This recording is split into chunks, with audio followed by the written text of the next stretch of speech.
রহমাতুল্লাহি আলাইহি জুনায়েদ বাবু নগরী সকলেই কাদিয়ানীদের খতমে নবুয়ত এই কাদিয়ানীদের অমুসলিম রাষ্ট্রীয় ঘোষণা শুনে যেতে চেয়েছেন, দেখে যেতে চেয়েছেন। দুঃখ এবং পরিতাপের বিষয়, বাংলাদেশের সরকারগুলো এই কথা রক্ষা করতে পারে নাই।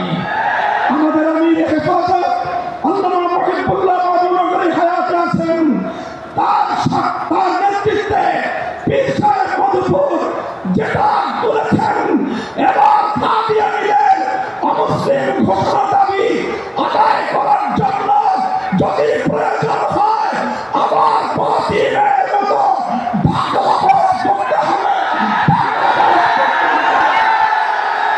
শুধু ভাগবত প্রয়োজনে জাতীয় সংসদের দিকে লড়মাস করতে হবে,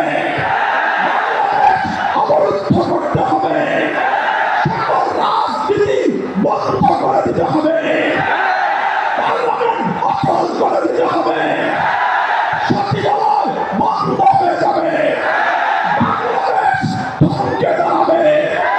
কাদিয়ানীদের অমুসলিম ঘোষণা দাবি আদায় করতে হবে, রক্ত দিতে হবে, রক্ত দিতে হবে।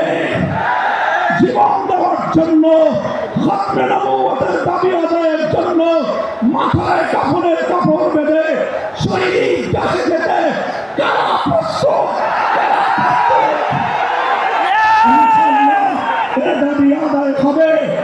আর যদি সরকারগুলো দাবি আদায় করতে ব্যর্থ হয়, আগামী দিনে আমরা পার্লামেন্ট গঠন করব, আমরা ক্ষমতায় যাব, আমরা কাদিয়ানীদেরকে জাতীয় সংসদে আইন পাস করে কাফের ঘোষণা করব, অমুসলিম ঘোষণা করবো ইনশাআল্লাহ।